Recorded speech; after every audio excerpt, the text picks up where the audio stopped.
Welcome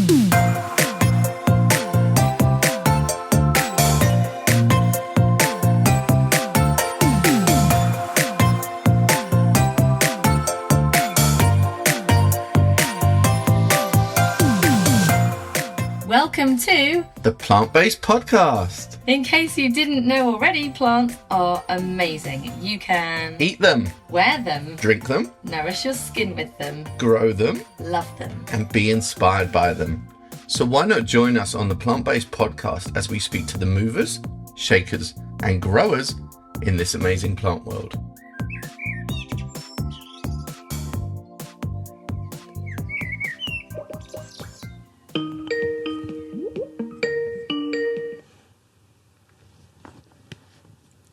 Hello.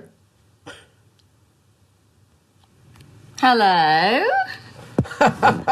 Every Skype or Zoom always starts off with like a minute of confusion, doesn't it? Where am I? Hello. What's going on? Like anyway, we haven't learned to Skype or Zoom since March 2020. Why are you late? Excuse me. How late am I? How late am I? Oh, I'm 5 minutes late. Sorry. Oh, no, but you've already rescheduled things. Have I? What's going on? Oops, sorry. No, I'm furious. Not having it. No particular reason, sorry.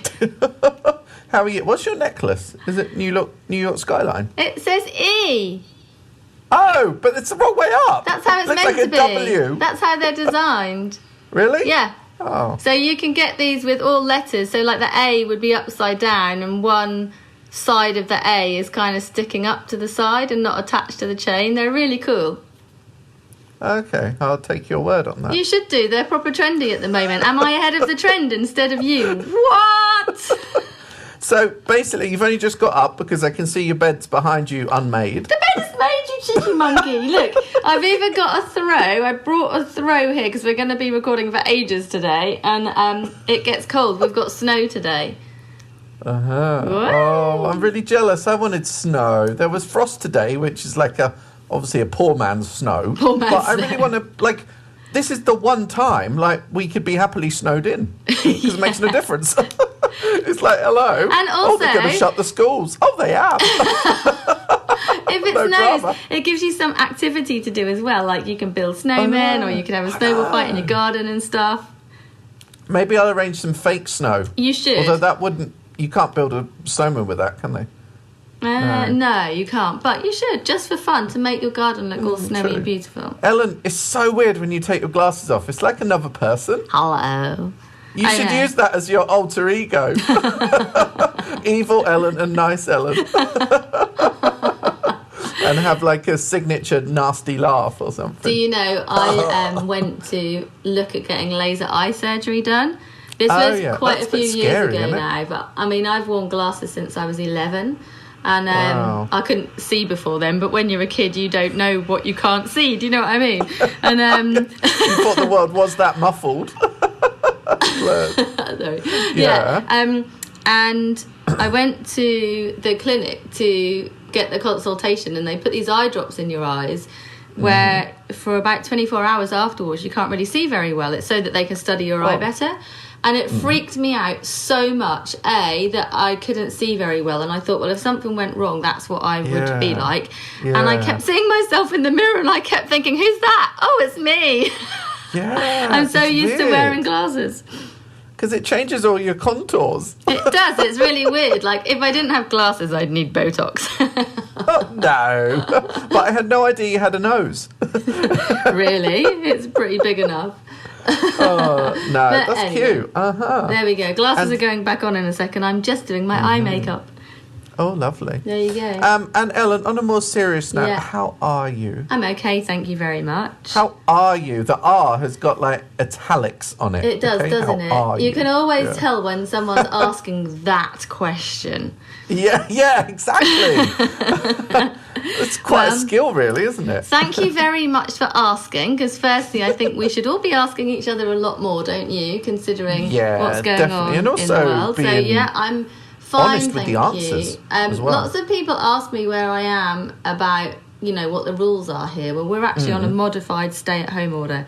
So we should be staying at home. It's not as lockdown I guess, because you can still go out to eat in certain places that are COVID secure. And, really? Yeah, and mainly outdoors as well, which is more difficult when it's snowing, of course. But you are meant to be staying home and not going to other people's houses and that kind of thing. So it's still relatively strict. You've got to stay at home, but you can go and do that. It's so contradictory, isn't it? That's the confusion, unfortunately. But the majority... we're on a curfew as well, so no alcohol sales after 9 p.m. And anywhere that is open to eat outside, mainly, has to close by 10 p.m. So, there's that as well. And you're only really meant to go out if you need, generally, like medical supplies, similar. Or you want to go for dinner outside. Yeah, if you want to go for dinner outside. Do you see what I mean? I know, There's so much contradiction. But you can do that, but you're not meant to do it with other people. And then if you are sitting at a table, you have to wear your mask. So it's literally when the fork's in your mouth, you can't wear your mask. So there's kind of... They are quite tight rules considering the numbers here at the moment. So what about you? Because obviously things have changed a great deal in the UK, haven't they? How are you doing? I'm still eligible because I work in broadcast to go to work, but at the same time that also feels weird to do that. But of course, you go down in a very isolated manner anyway, so that's cool. And obviously, pleased for the income, but also it's important, those things that are still running, the fact that there are other people that, rely on that income as well. So it's, it's not always about us. Yeah. But it's just a bit boring. I don't know. Because it's the worst time of year. Because, when it was last, March and April, I just, laid by the window where the sun was and, you got none of that glory now. Even if it's sunny, it's still, bloody cold. Yeah, and also so spring and spring, March and April, you've got stuff to be doing outside in the garden a bit more than you do over the winter, and you've jackal to do at the moment. And also that surprises me that you say that you're bored, because you are the kind of person that always finds something to do. So what are you what are you doing in the daytimes to keep yourself amused? Well, it's not like, I'm not staring into space with nothing to do. I've got stuff I'm doing, but it's just you have to keep self-generating it. And I quite liked, obviously in the years before 2019 and backwards, that was just, there was always something happening. And I run a lot on adrenaline and kind of having stuff and being busy with stuff, and that kind of spurs me on as well. And kind of there's, I've got massive to-do lists with all sorts of new ideas, but just very hard to find the enthusiasm to kind of get on with those. But I'm sure I'm not the only one. And, when I'm kind of moaning about staying at home, there's obviously lots of people in much worse situations out there. So I kind of you just got to suck it up a bit, really. I think everyone's in it together, aren't they? Everyone's in it together. Everyone has their thing. And you're on your own, and I think that must be really hard. And then there's families that are homeschooling their kids, and I think that must be hard. Do you know what I mean? I think everyone has got their issue, But God, I cannot explain how excited I am about spring. Not just for this, but so many reasons of obviously having planted lots of bulbs and having a new garden that's going to come to life, leaves on the trees. It's just, oh my God, I almost just want to count down the days to that. It sounds very wistful, but spring is exciting enough as it is, So to be in the situation of lockdown and looking forward to spring is that's really cool. Oh, definitely. I was going to say something now that might have needed bleeping out. Okay, we always have a bleeper outer on our podcast, Michael. Well, spring, it just really gives me a. It gives you a warm, happy feeling inside. Exactly. But do you know what, Ellen? I could give or take summer. Do you know what I mean? Yeah, I kind of feel the same. I just think spring is just full of that hope and excitement, isn't it? And after you've been in and it's been cold and winter and the bulbs pop up, it's just so lovely. It's almost like a relief, isn't it?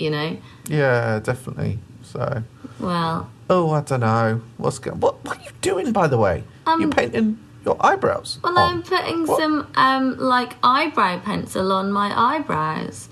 God, I don't know how this stuff works. Don't all have big bushy eyebrows like you. Oh, it's a lot of maintenance being a girl, isn't it? Do you know what? I was saying the same thing to my husband the other day. Honestly, I think men, you have it so easy. There's a certain expectation, isn't there, for women to, you know. But do you feel, are you like, when you're in for the day, you're putting makeup on or not? Oh no, like yesterday I didn't have any makeup on all day. It was a marvellous day. So you're putting makeup on for me now? No, I'm not putting makeup on for you. I have to You're putting makeup on for our guest. Oh yes, I'm putting makeup on for our guest for sure. I know many girls who would. I'm recording some videos today. Oh, are you? Okay. What are you going to floralise? Your fridge? I'm not I'm doing a gardening for wellbeing video for a health insurance company. Oh, that's cool. That's cool. I really need to. I need to get my bum together with like doing things like videos. I don't know. I procrastinate over it, and I want it to be good and perfect. But you know, do you remember a couple of weeks ago I did some demos where stuff went wrong, I spilt compost, blah blah blah, and people really liked it, so we kind of have to embrace that and just let your personality out. I don't know, when I do a video I feel like I need to be a more official version of myself. No, you like, I get what you mean, like you love things to be perfect and you want it to be really good and, you know, educational, and you're a great presenter, so it's like. But when you put stuff out on Instagram, people are just pleased to get some information, for it to be realistic. Yeah. You know, it doesn't have to be perfect. You know, it's just about the connection and putting like information out there for people to be, you know, for helpful stuff. So, but I've always got this kind of weird juxtaposition where I know that I need to come across as an expert, so I feel like I can't really show mistakes or things that I don't know. It's very, I don't know. But I'm always wrestling with that. Experts make mistakes. Experts Yeah, always make I know. mistakes. And like as soon as you're called an expert, you're expected to never make a mistake. But that's not real life, you know? Like we're But humans. It's how it happens. I wonder if it's the same in every industry. I don't know. Probably. I think it's as soon as you're labelled an expert in anything, people have this expectation that you know 100% everything and that you can do 100% everything in that industry. But that's not really how it goes, especially with gardening, because you can't possibly know absolutely everything and do everything. It's just that Even Alan Titchmarsh doesn't. Yeah, definitely.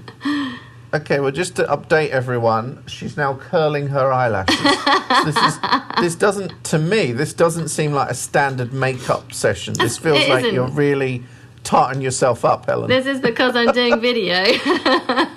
No, I think this is for our guest, isn't it? I've heard that our guest is quite a heartthrob in the horticulture world. Is that true? I would say that is definitely true. Yeah. Today's guest is someone who basically is the selfie king of allotments, and all of us love it. And you want to do stuff to him in the potting shed, right? Well, who I say, I'm sure there's many who would. Could you name a few names, please? No, that you never break the girl code. But I didn't know all this stuff and gossip goes on in this world. Like, I'm just a bit jealous because I'm not in any clique where I get gossip or we're like, oh, I really want to them, you know. I don't have any of that. That might be a bleep out. Could I just say, I'm not entirely sure that many of the girls actually use those words. So I'm not, but you it's know, more like I get quite a lot of messages about this person. This sounds really bad, and it will be like, oh yeah, I so would. No way. Do you get them about me? No. What the hell? Not from girls. Oh, I want to be a heartthrob to the masses. Oh my gosh, you are a heartthrob. What can you call it? Allotment Adonis. What, you or him? No, maybe him. Oh, I don't know. You're Ellen. a garden god anyway, so you're all good. Yeah, okay. Everyone loves you. And we're going to talk about some like lockdown growing things that we can do, which I think we'll wait and talk about that with our guest. Am I correct? Yeah, I think so. And just have a little chat about, you know, allotments and growing your own, and let's see how our guest is doing too during lockdown. Definitely. Oh, how's your allotment? Do you need any jobs doing? Because I could not do them. Thank you. I think it's good. So before I came away, I cleared it as much as I could do and covered it in mulch, secured everything, put two When you say mulch, do you mean the cardboard trick or actual mulch? The trick, actual mulch. So I covered it with actual mulch. And then I have a new half a plot, so I put cardboard down where I want the beds to be and then mulched on top of that bit. And I installed 2 new water butts, so I had plenty of water for when I got back.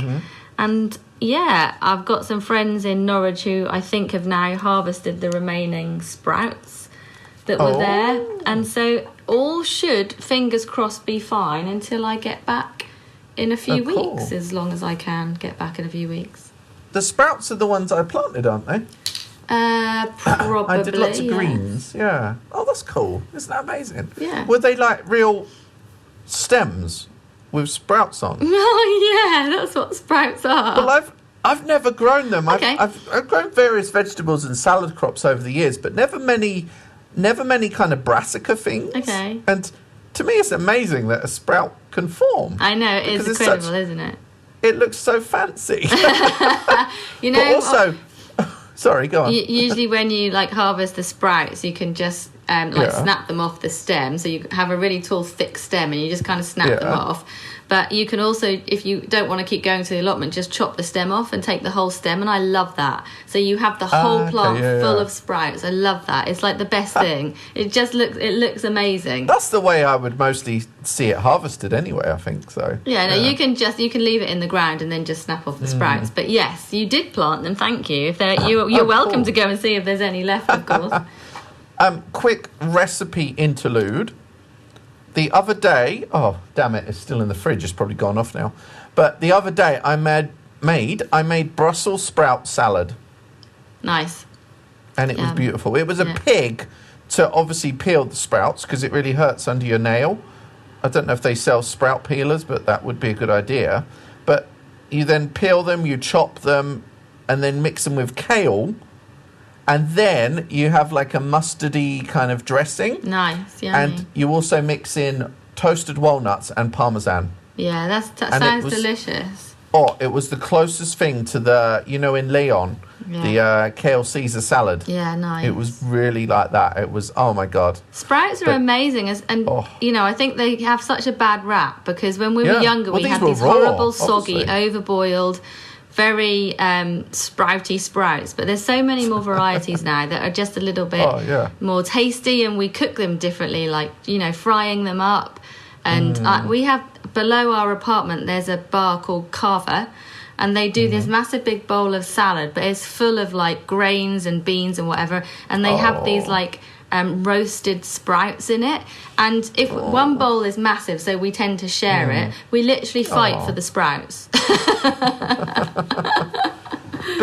But do you think they parboil them before they fry them? No, I don't think so. I have the sprouts here that I cook, I don't boil them first. No, you can roast them or you can fry them up with, like you said, kale's really nice to fry them up with some onion, mushroom, salt and pepper. I've always got a weird thing with like roasting vegetables because there seems to be this point where that you check on them like over a period of like 40 minutes and they don't move, they don't cook at all.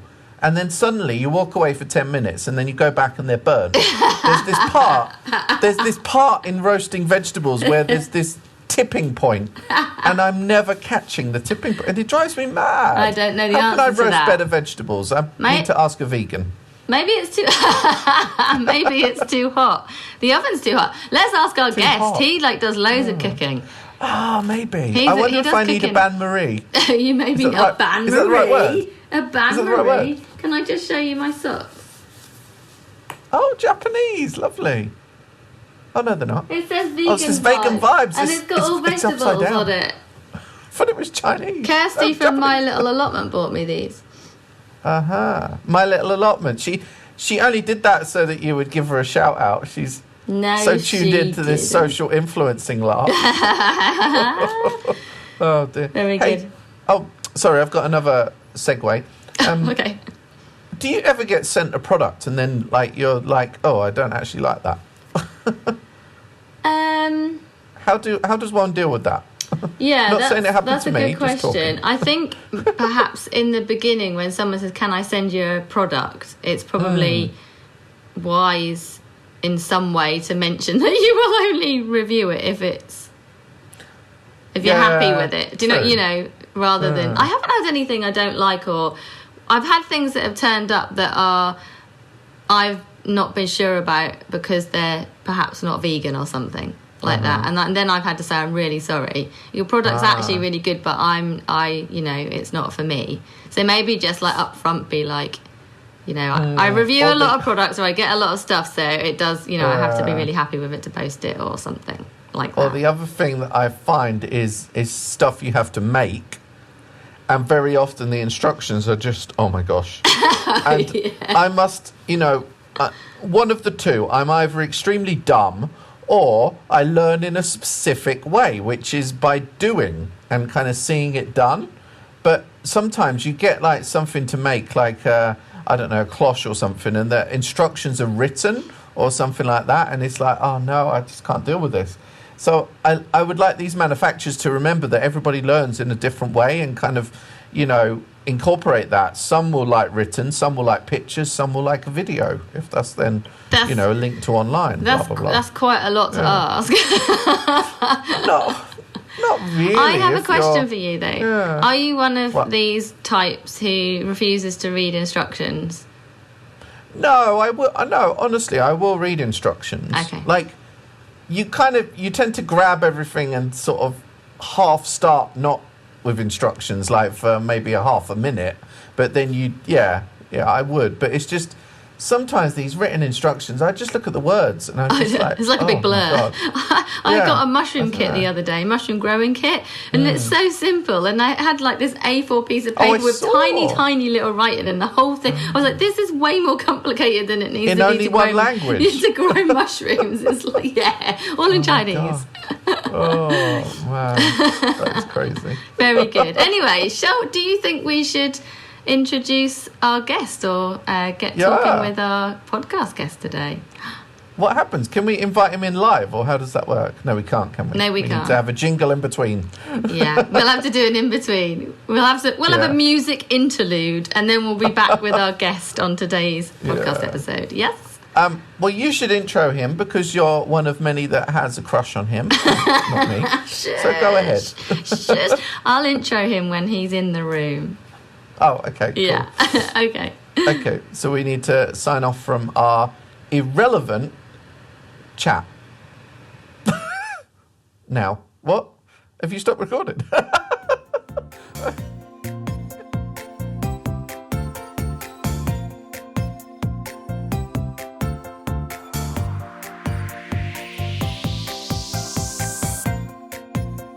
Because that's why they do it in TV programs. When you record something, the clap is there, so see, he knows.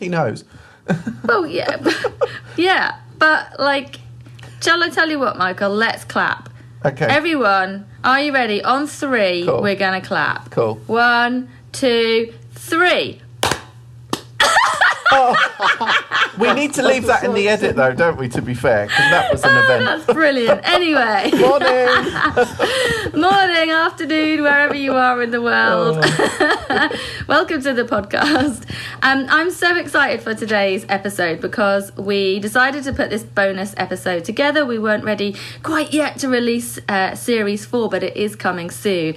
We thought we'd do a bonus just to chat about how you're all doing, how our guest on the show today is doing, and have a little talk about growing your own over the winter months, allotmenteering, cooking, all of that kind of wonderful stuff to just give everyone a little boost. And I know that today's guest is going to give you a boost. So today's guest is the maestro of the allotment. He is the king of the allotment selfies. Fresh. And that is for sure. And I know many of you will swoon now. It's Richard Chivers from Sharpen Your Spades. You are a cult. Welcome to the episode. Yeah. And he's got this Welsh accent as well. Oh my God. Yeah. It gets better. Isn't it just all very lovely? How's your connection? Do you have the internet in Wales?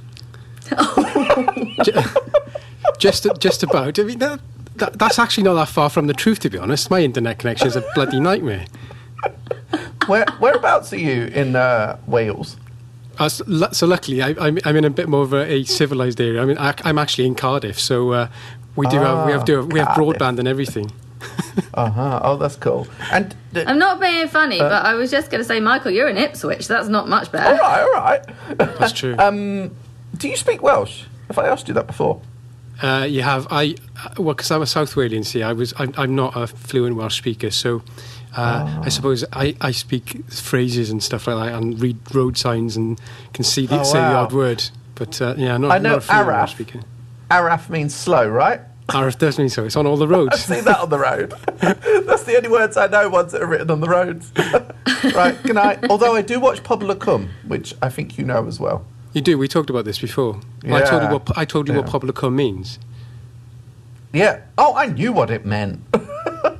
People of the valley. Okay, we're not going to be having any competition between you both here. You're both amazing maestros of gardening. You know, you're the Adonis of the allotment, and Michael, you're the god of the garden. So all is well. I'm having a lovely time just watching you. Oh, that's awesome. Well done. Anyway, there you go. Richard, how are you doing? Like during lockdown, I know it's kind of early days, but how are things for you? Yeah, good. I keep forgetting where we are in the year, how long it's been, and I imagine everyone else is feeling. It's just been so crazy, isn't it? I can't believe that we're pushing on to nearly a year of this, and it's becoming. I've been talking to friends, and you almost go that fatigue now that. Just not even, luckily I haven't been ill or anything, but just fatigue with everything else. It's constantly on in the background, and it's enough to bring you down most of the time. So I do sympathise with so many people, isn't it? It's just lingering now. Yeah. I was going to take the news app off my phone because you just, 10 years ago, we didn't digest the news as often as we do now. And I think that would be better for, my mental health, How about you? I agree. Yeah. I it's quite often now. I rarely watch the news because it's you just know what it's going to be, but it's just at a touch of a button, isn't it? It's kind of like access to it. It's constant. It's this, and it's in a clickbait style as well. So everything's put across more dramatically, which is just a bit damaging, Yeah, definitely. It does feel that you just can't get away from it. And I think we all need that sometimes because it becomes this constant overbearing sort of thing, doesn't it? Yeah, I mean, it's such a big thing that, no one, has lived through a pandemic like this.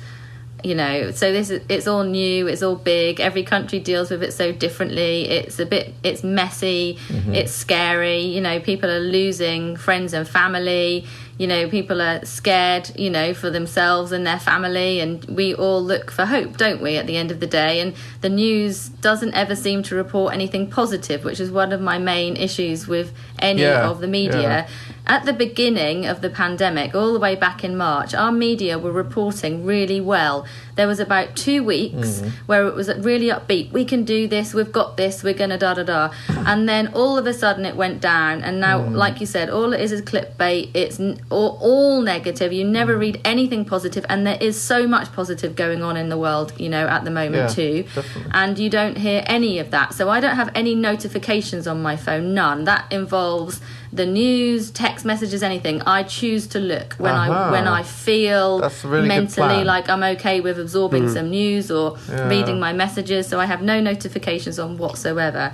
And I think that has really helped. So I don't read the news when I first get up in the morning, and I don't read it when just before I go to bed. But generally midday, maybe kind of 11's, I'll have a catch up to see what's going on in the world sort of thing. But otherwise, I try to limit it as much as possible because it completely takes over your mind, and whatever you're doing, you've still got it there in the back of your mind what's going on. And for our well-being mentally, that's not a good thing. We have to focus on some positives. We have to be responsible. We have to do all the things that we should do. We are in a pandemic, but we should also have some time for self-care and do what is right for us mentally too, and selfish. And one of the things that we know has been so good for people during this whole period has been getting outside and discovering the natural world and gardening, and so many more people are starting to grow their own.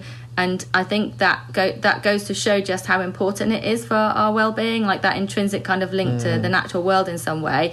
You know, people who've never been out to the woodland behind their house have gone out cycling through the woodland and been like, wow, this is amazing. I didn't know this was here. We've had a lovely time going out, or walking along the beach, you know, that kind of thing that they've not had time to do before. And then finding this whole new grow your own stuff going on. You know, so many people going, I've just grown my first carrot. Or, I mean, that is so exciting to see people do that, isn't it?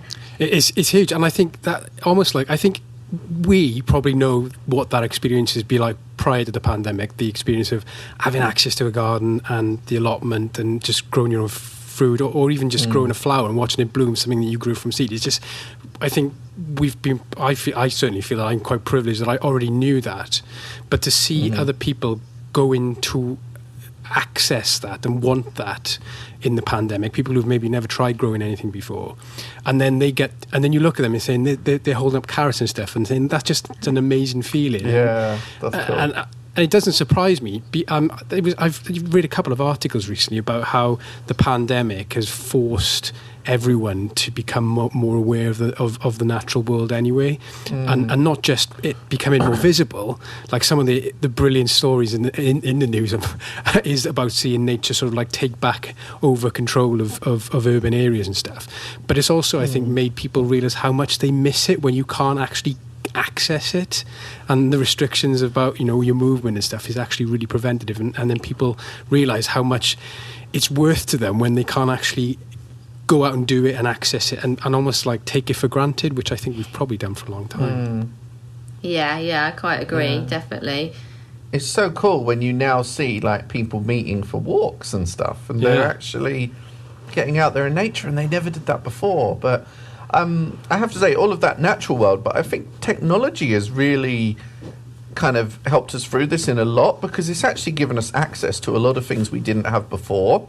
So, for example, you know, virtual Chelsea Flower Show, you could see parts of Chelsea that usually the public, you know, the people that haven't got a ticket wouldn't see. Or I've attended a few talks online where there's been speakers from the US or here or there, and previously I'd have to travel to listen to those things. And so I've really enjoyed where technology has really filled the gap as well. And so I've still been able to kind of learn and interact with lots of things, including stuff to do with the natural world. So I think there's a lot of stuff that we probably have to take away from this, that when things do go back to normal, whatever that's going to be, that what we've learned through this entire process about how we can connect when we really need to connect, and there's restrictions in place using technology, and it goes back to your point. I go back to the earlier point about trying to not access the news too much, because I think that's been quite a driver of my mood. But on the plus side, having access to communities like Instagram and groups online where you're talking about, and that's generally a positive place, isn't it? They are, and I think as long as people as part of those communities understand that as a rule, like you're saying, you come on here and you want to be a positive member of community and you want to share and connect with people. That's been a wonderful sort of lifeline, I think, for many people. And I've definitely seen an increase of the amount of people, going back to the point you said, who are connecting with those online communities because they started growing their own, or they're starting to take on an allotment or something like that. I've definitely seen a positive sort of like jump in people doing that as well. That's cool. Yeah, definitely. I love seeing like the new accounts on Instagram, and they've always like so many of them will be like newbie allotment or newbie allotment plot number 10. Do you know what I mean? It's like new person who's growing their own. Started growing in April 2020 or something like that. Yeah, and you're like, yep, that's it. That's amazing. That's a pandemic allotment. I love it. Like, if anything's going to come out of this, that kind of discovery, you know, of being in nature. I don't think I can hear you very well, Michael, because you keep saying something then laughing, and I don't know if I'm picking you up. So really? Sorry if I'm not laughing enough at your quips. I apologise. No, I was just going to say I saw some tweets from people complaining yesterday that they couldn't get an allotment. So obviously the waiting list must be, there can't be any empty allotments anywhere, right?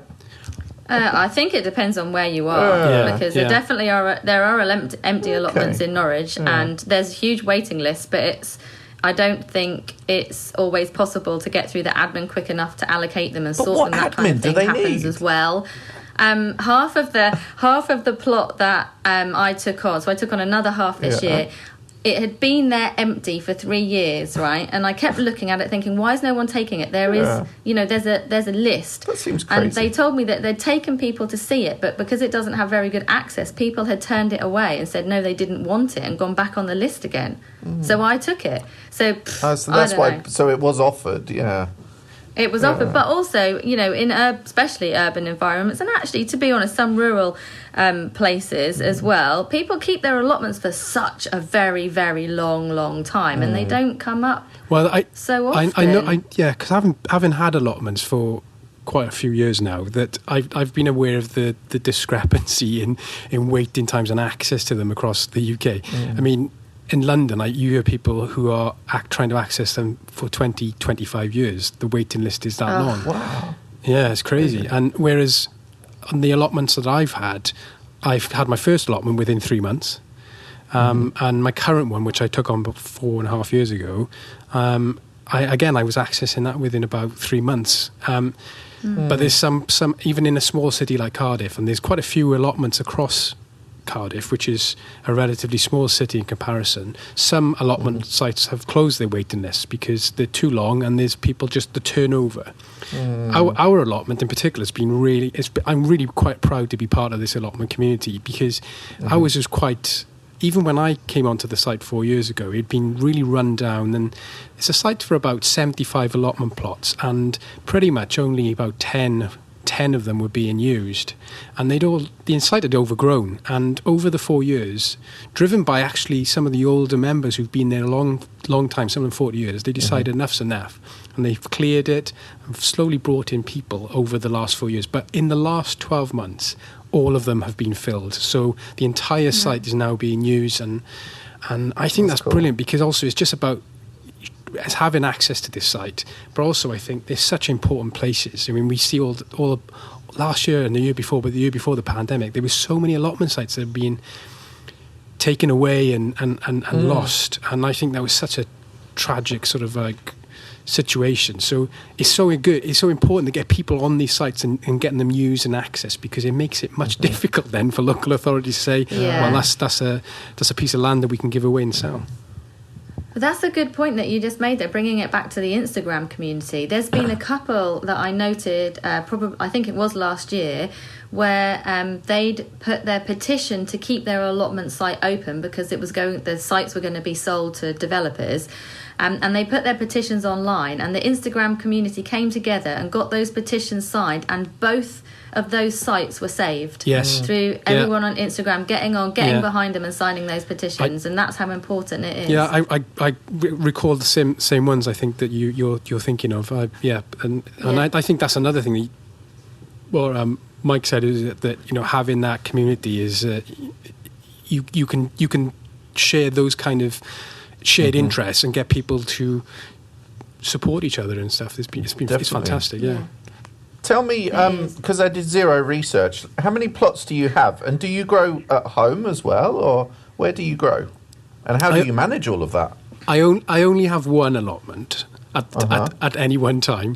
One's definitely enough. I mean, because that's the other thing about allotments, is like you get a massive amount of space. They're so generous. And I think when you live in a city, having an access to something which is essentially the size of a double tennis court is a huge. Do you have a garden or not yourself? Say again?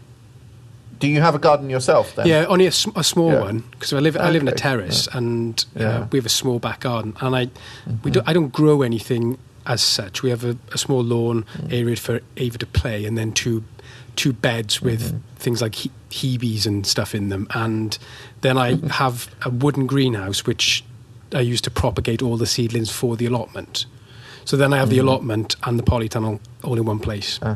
Yeah. Oh, the polytunnel. Yeah, We've seen the polytunnel and all the selfies in the polytunnel. We've seen them all, Richard. I'm sure that some of those have even been saved to people's phones. Oh, well, it's the polytunnel. It's got to be the polytunnel. It's not me in it. It's the lighting in the polytunnel. Yeah, polytunnels is such a turn on. Yeah. I just put myself in it to give it some context. Just to give it some context, You were saying about the space that you get on an allotment.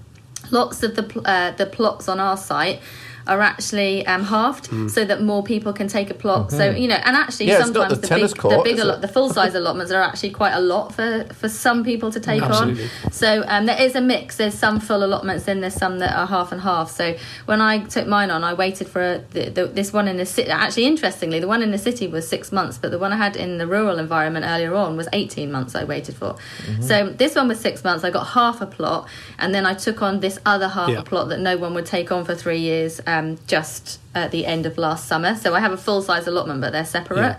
And I think actually halving it is good because it allows people more people access to land to grow their own. It's a good idea. Yeah, we've done similar in on our side, partly because it was difficult to get people, especially people who are new to garden and new to allotments.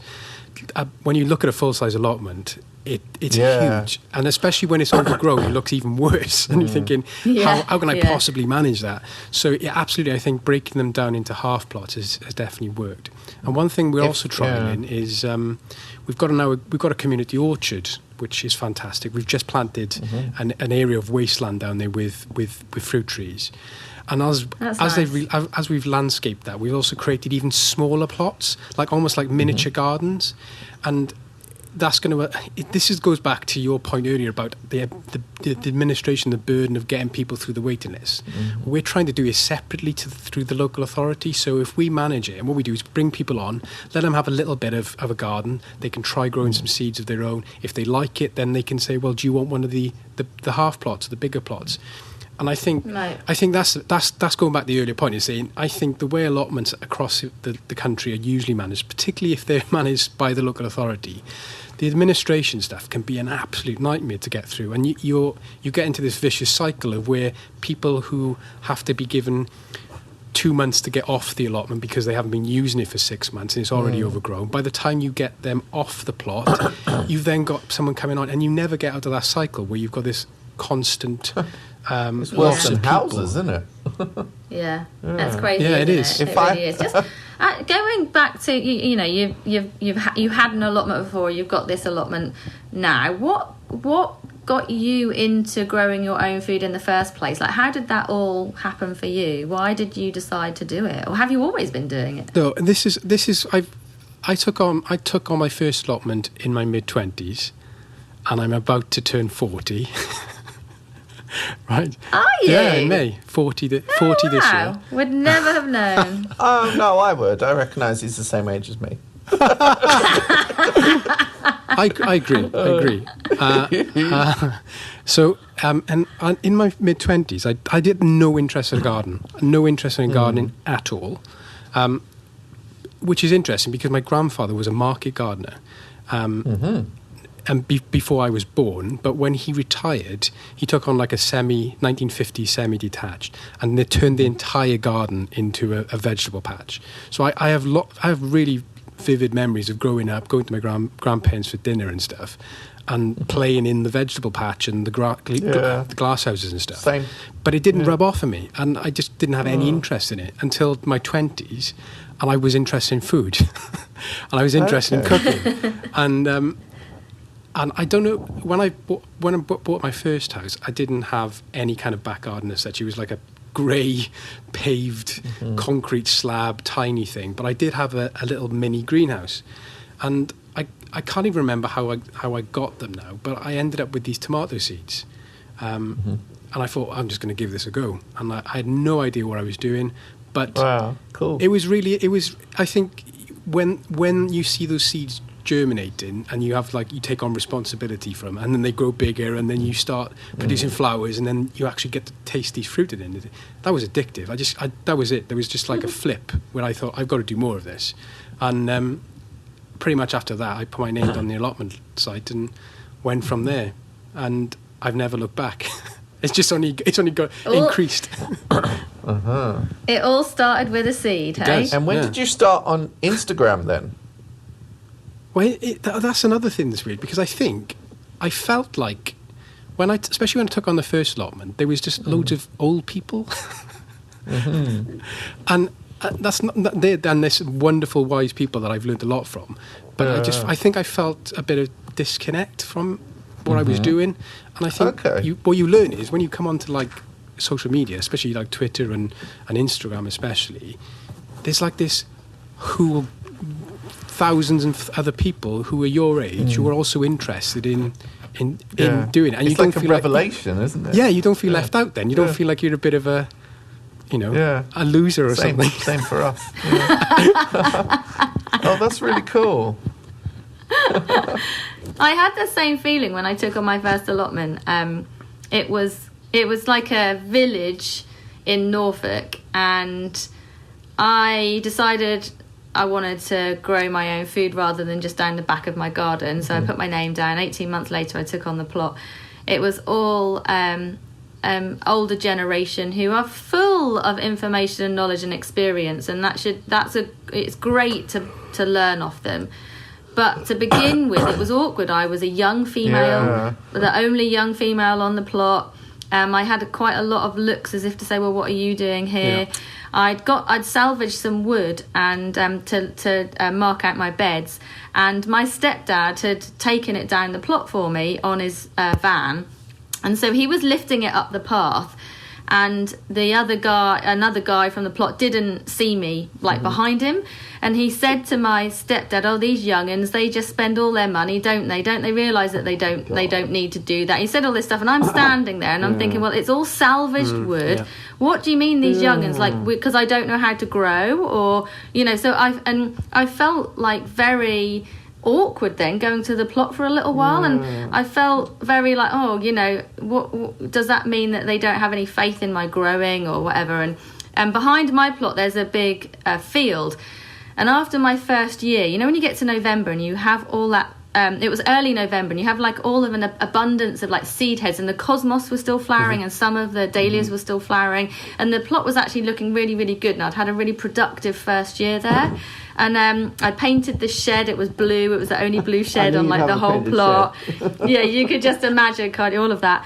And there was a guy walking along the field with his dog, one of the guys from the plot, and he turned and he looked at me through gritted teeth. But he said, "You have done a really good job." Yeah, that's And I just thought, there we go. Do you know, there we go. Hopefully that's proof that younger people do have some knowledge and experience. And we can also bring, I say we, I'm not young anymore either. I'm older than you two. But it's you can, you can, at that point I was younger. Young people do perhaps use Instagram and learn more and new techniques and technologies and products and varieties, and so they also bring a huge wealth of information to an allotment community as well. It's like a two-way education, really. So working together. Do you feel? I agree with you on that initial point, and obviously I'm not female, so I didn't have that kind of attitude. But I was somewhere in my early mid-20s, and when I took on my first allotment, it was very much an old generation of men and who gardened in a very certain way, and they felt that you had to do things in a certain way. And I think I certainly feel like, and this may be very dependent on how lucky you are on the community that you have on your own individual allotments, but I definitely feel over the last 5 years there's been a massive transition.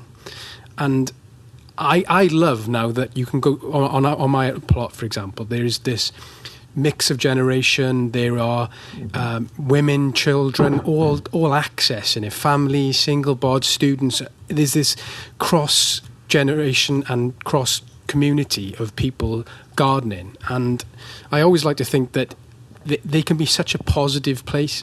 They are sort of like microcosms of the wider community, especially in cities. And no matter what your difference is, you can come to an allotment site and all share one thing. You all want to grow food and flowers, and I think that's really, really powerful. Yeah. I couldn't agree more. That's exactly what it's about. This first allotment that I had was perhaps 15 years ago now, and it was all an older generation. But over the years that I was there were changes for sure. There were more younger couples and families and more kind of integration, and I did see that evolve. And certainly the plot in the city is completely different. I mean, we have so many different people there of all ages, of all demographics, of all backgrounds. It's fabulous. It's a really lovely environment to be in, and everyone seems to help each other out. We have the hut where you can go and swap veg and seeds and have little, like, a cup of tea and all that kind of thing. Obviously we don't have that this year, we haven't been able to do that, but it is a lovely community. So if you can get yourself on a waiting list, it is worth the wait if you can do that, you know. But anyway, Richard, tell us a little bit more about what you're growing at the moment. So like winter time, you know, what, you know, this lockdown during winter is harder than lockdown during spring because there's a little bit less to do outside. You know, January is always like a hard month for many people as well.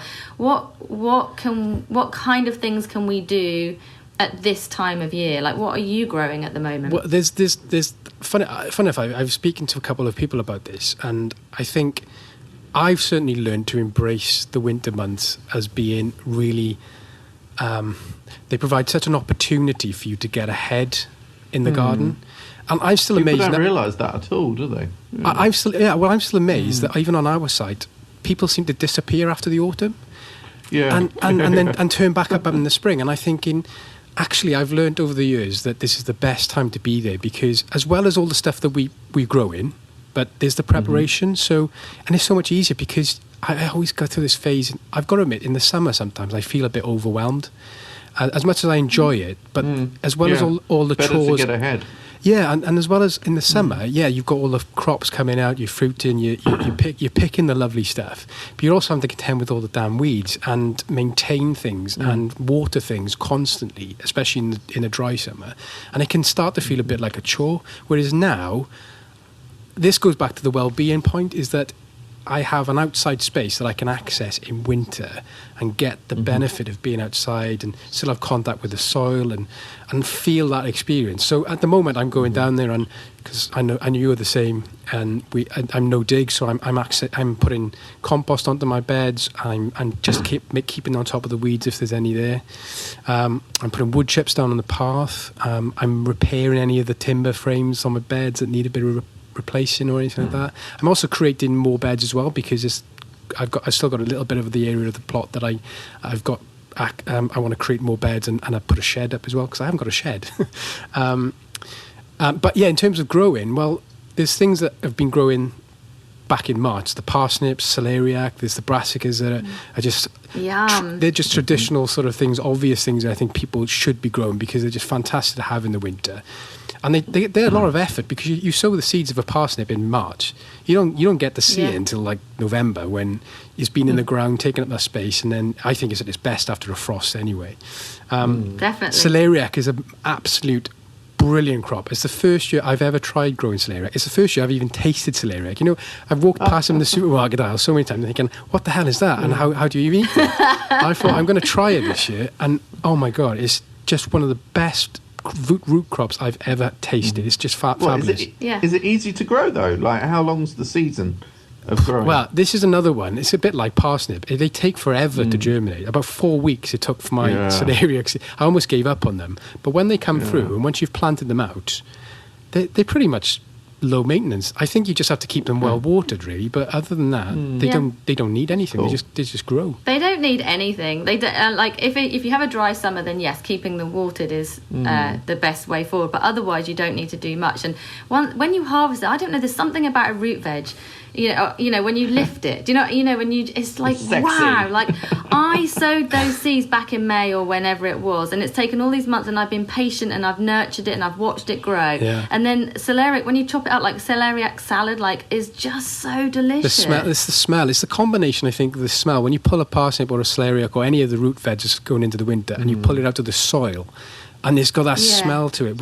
It's a rich sort of moist, like the smell of soil, and earthy smell. And it just and like you said, particularly parsnip seeds, they're this tiny, light thing that you just can't control in the spring breeze, and they grow into these massive, sort of incredible looking roots. And it's just like that's just amazing, isn't it? It's just like I want to do it again. Anyone who doesn't do it is just completely missing out on that feeling. I completely agree with you. But you're not just good at growing, but you can cook with it as well, can't you? Because I've come across a few people that grow lots on the allotment, and then they're just like, oh, what do I do with it? But you must have some good recipes. Well, I think because I started with cooking, because I think because the cooking drove me to the garden and drove me to like wanting to grow.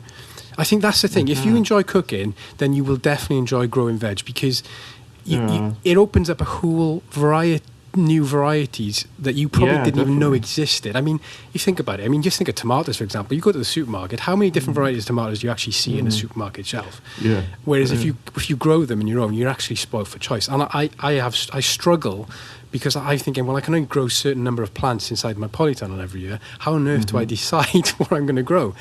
Did you not have another layer? That's the worst thing. That's the worst thing. Yeah, so I think the cooking, that's it for me, is that if you grow it, I've got to do something with it. And like celeriac, for example, if you've never grown it before, then you have to sort of like, well, what do I do with this? I'm going to explore the opportunities I've got to grow it. And I think I've got 2 shelves in my dining room, right? One of them is full of cooking books and the other is full of gardening books. And that's just that's exactly how it works for me. So I think, it's the cooking instigated the gardening, and now the garden just feeds back into it. And I just love that feeling of saying, go down the allotment and you're supplying food that you can grow and supply for your kitchen. That's just an amazing feeling, yeah. But you've got to give us a recipe. What's your go-to vegetable recipe?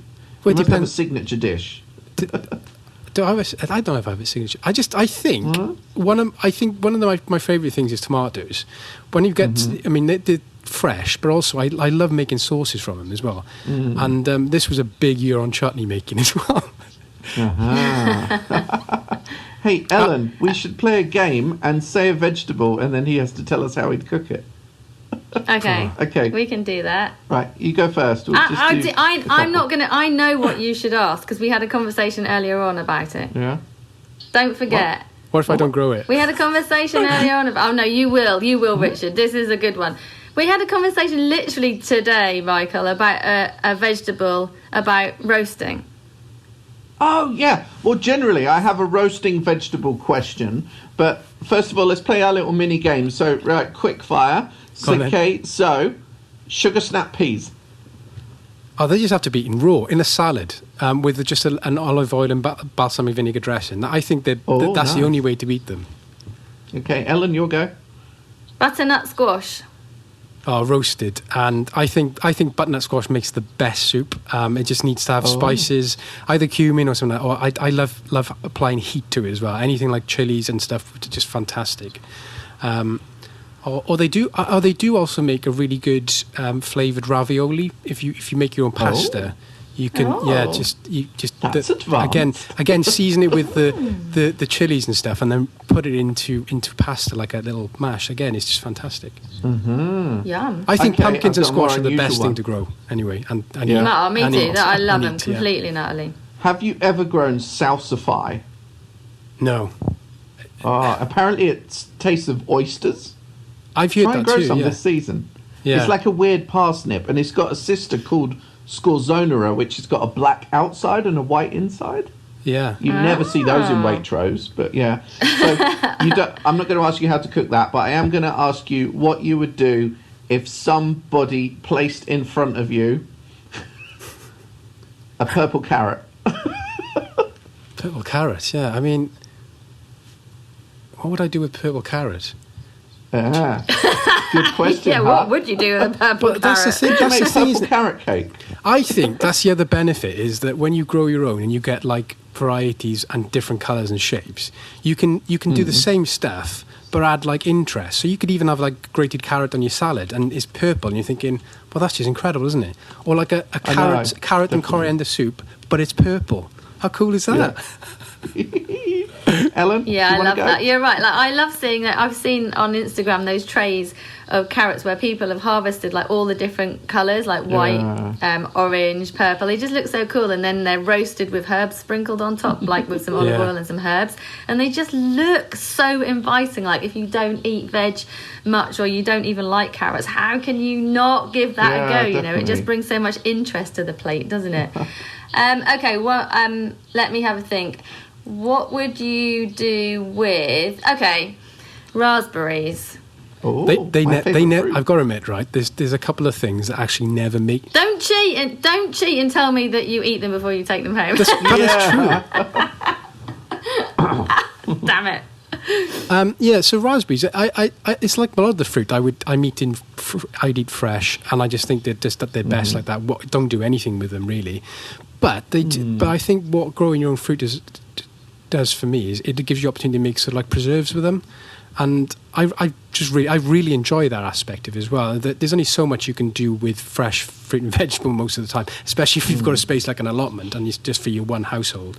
So preserving so much of it and turning it into chutneys and interesting accompaniments, I think is fantastic. Yeah. Okay. Cool. Final vegetable before I ask you a very important roasting question. What would you do if I put a red-fleshed apple in front of you? What would you do with it? A red-fleshed apple. You can cook it. You can use it fresh. What would I do? What do I do with apples anyway? I think apples. I love stewed apples anyway. I don't think any kind of fruit is better just stewed with a bit of sugar. But you could have apple grated into a salad is delicious. Or coleslaw. Yeah, that's really nice. And apple and parsnip soup is. Oh, is it apple and yum. apple and parsnip? Yeah, or apple and butternut squash. I can't remember which one did I try last year. That combination I would have never put together, and I tried it. Apple and parsnip sounds absolutely perfect. apple and parsnip. Yeah, it's delicious. You've got like that earthy kind of sweet flavour with the almost like the tart sweetness of the apple combination. It works really, really well. So the most important question of the day: when I roast vegetables, and I told this story earlier. There is a point of no return where you're kind of waiting for like 40 minutes for them to like soften and start to cook. Yeah. And you open the oven every 10 minutes and it's like, no, they're still raw, still raw, still raw. So this is 40 minutes, right? You get to 50 minutes, you go back to the oven and they're burnt. Yeah. What how to grow roasted vegetables successfully? Like, I don't know how long they take. I don't know if I need moisture in the tray. I don't know if I need them hot or a little bit cooler. Like, help. Well, this is always the thing, because when I think roasted veg is like the best thing ever. Anything you chuck in a tray and roast with like olive oil and salt and pepper is just going to taste gorgeous anyway. But it's this kind of thing at Christmas when you're doing the roast potatoes, which take longer than the parsnips and the carrots, which you want them to come out at the same time, don't you? But they ultimately they end up burning and things. But yeah, I don't know. What do you do? It's probably because you open the oven every 10 minutes. You're letting the heat out, aren't you? It's like when you make a cake. You shouldn't do that. Exactly. Leave it alone. Damn it. Okay. Yeah, leave it. Don't touch it. Leave the door closed. Maybe it's on too hot as well. Perhaps like roasting them on a lower temperature. Maybe will stop that. I don't really know. Yeah, what exactly are you roasting? Like potatoes? I would always parboil potatoes. No, even simple things like like peppers or squash. Yeah. Cauliflower. When I roast cauliflower, on the recipes it says, "Oh, this takes 25 minutes." That's a lie. Yeah, it takes 4 hours. I agree. I have a similar problem. I think this will depend. Yeah, thank you. Everyone's oven is different, isn't it? Like I've seen some recipes where they say it'll only take 15 minutes, and I'm thinking that's not going to take 50 minutes. You're there 45 minutes late, and it's still not up to the standard that you want it. Yeah. So basically, if any publishers are listening to this episode today, we want Richard to write a cookbook, please. I think it would be amazing. Would you like to write a book, Richard, about cooking and growing? I would like to write. And someone asked me this not so long ago, and I said, I don't really know. Do you ever find that sometimes, especially with gardening and allotments and cookery, it's like it becomes a saturated market with terms of like, I don't think I would ever want to write a book of how to grow something on an allotment, because I think that's just been done to death, and I agree. by much better writers and gardeners than I could ever be. So I think if you for me, I would always want to look at something kind of unique and say, how could you, what would you write about? And I don't know. I also like stories, so I'm a big fan of people like Nigel Slater's Kitchen Diaries, because I think he writes beautifully about what he's doing, as well as incorporating what he's cooking and eating, and I like that aspect of it. So I think I would struggle with, like, if someone said, well, give me an idea for a book, I would really struggle with something with gardening and cooking that hasn't already been done. and find Well, finding what I you could might do find that differently. someone comes to you with an idea, like a publisher might come to you with an idea, and sometimes they're coming to and you also as well. we say the market is saturated, but the market for books is absolutely huge. You know, and people love reading books. They love reading different kind of ideas and recipes and growing tips, whatever. You know, every writer brings something new, a different view. Like your own experience is different to the next person's experience. So, you know, it would always be different because it would be about you. You know, other people can't write about you and what you grow and what you cook, you know. So there is always like a different aspect of looking at it, even though you might feel like it's saturated, I suppose. I think, if anything, what I generally think there's not enough talked about is, especially you go back to earlier conversation about the number of people who are now taking on allotments and the type of person they are. Usually people with full-time jobs, younger people with full-time jobs and younger families. And I've been doing this long enough to know that you can have an allotment and appreciate it and really take the benefit of it with all of that going on in your life. And I think it's about how you do it. If you read some of the old books and the old traditional methods of how you're supposed to cultivate an allotment plot, it's just so dated and it just doesn't work for so many people. And I think that's about writing now and letting people know that you can do this, and you just got to work out better ways of doing it that fit with your lifestyle and work for you. Things have changed, and we mustn't compare ourselves. Like, I find that happens quite a lot. I get messages from people on Instagram who they actually get stressed out because they're seeing other people's allotments on Instagram that are perfect, or they look amazing, or the veg has grown perfectly, and theirs hasn't, or theirs doesn't look so good, or they don't have the time to do it. And I always say it doesn't matter what anyone else is doing. You do what's right for you. You just enjoy it. It doesn't matter if your garden is what you think is a mess or not. You enjoy every single thing you do out there. You don't need to compare to anyone else. Just take inspiration from others, but you don't have to compare it to them. Ellen, you know? just to sorry, I just want to say, like, when I was a kid, I was only doing what I did, but these days to learn how to garden must be so much more difficult because there's so much peer pressure. Like, you know, oh, have you sown your sweet peas yet? It was when I was younger, it was only me that knew I'd sown my sweet peas. I didn't see if somebody else had, and I was late. So yeah, it's a bit different these days and harder. I think that's we talked about the benefits of the community and Instagram and social media. There's also the negative consequences, and I agree with both on that. That sometimes I see people. I've learnt, and I'm not an expert, but I've definitely learnt that sowing seeds in January and February is just not of any benefit to me, and completely. And I see. And I'm not criticising those people who do it. I'm just saying that I think if you're a new person to gardening, you get so many people who then think they've got to sow their seeds at the same time as everyone else. And it puts so much pressure on you, especially if you're new to it. Trying to grow things with low light levels and cold temperatures in January is ridiculously hard unless you've got the equipment to do it and experience. So I don't do that, and I always tell people just don't worry, because now I grow tomatoes that I sow in beginning of March, and they're still producing the crop as anyone who grows them in January. So I couldn't agree with you more on that. Totally. And the other thing is, and I feel a bit bad because I enjoy taking nice photographs on Instagram, but I always want to remind people that Instagram is curated. It's a moment in a moment that someone's consciously decided to publish of their garden, of their allotment, of their life. And I think as long as you are aware of that, there's some wonderful, inspiring people on Instagram and social media.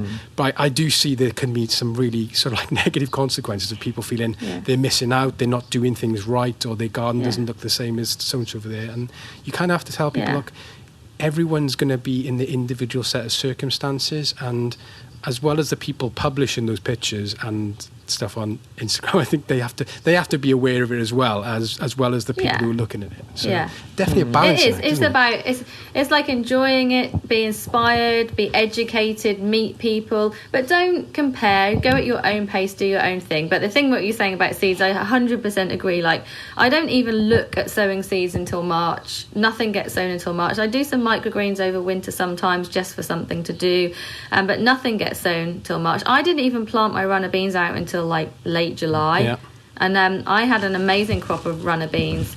I see people plant them out in like March or April or whenever, and I just think good luck with that, because when the frosts come, or they'll struggle.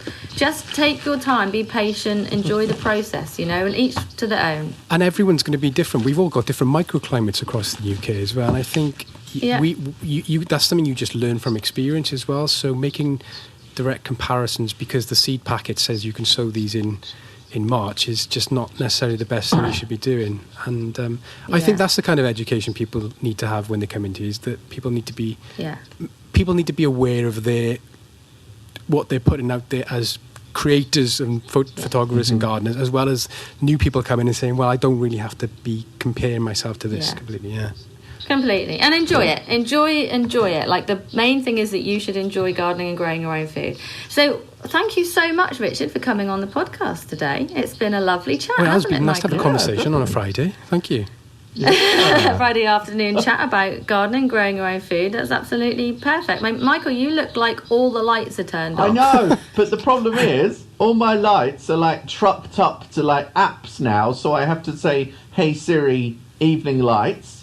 And of course, I can't do that because I'm recording, so I'm a bit screwed. I've got to be here in the dark. This is your reliance on technology now. It's caught you out. Well, maybe I'll try it now while I'm recording. So, hey Siri. Hey Siri. No, see, she's just a bitch. Yeah, I've got a really good idea. You could just get up and turn the switch on. Yeah, but once you move to apps for your lights, Ellen, you don't do it manually. Even if you have to say, hey Siri 20 times. It's just the way we do it.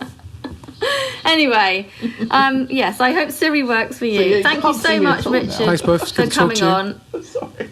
It's been a really good chat, and I hope that you enjoy growing and manage to get through lockdown with, as best you possibly can. You too. Cool. And have a lovely Christmas.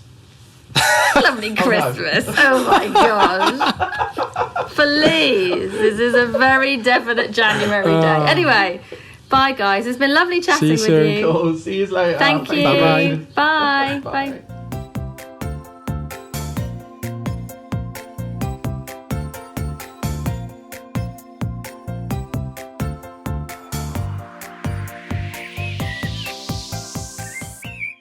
Thanks for listening. You should now be at least 25% more obsessed by plants.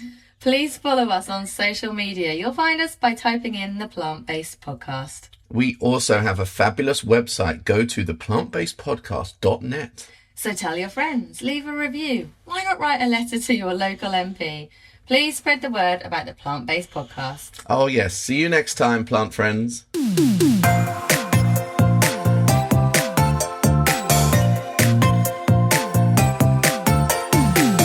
The theme music for the Plant-Based Podcast is an excerpt from the song Grow by Mikey James, and our editing is done by Gareth Patch of Semi Echo.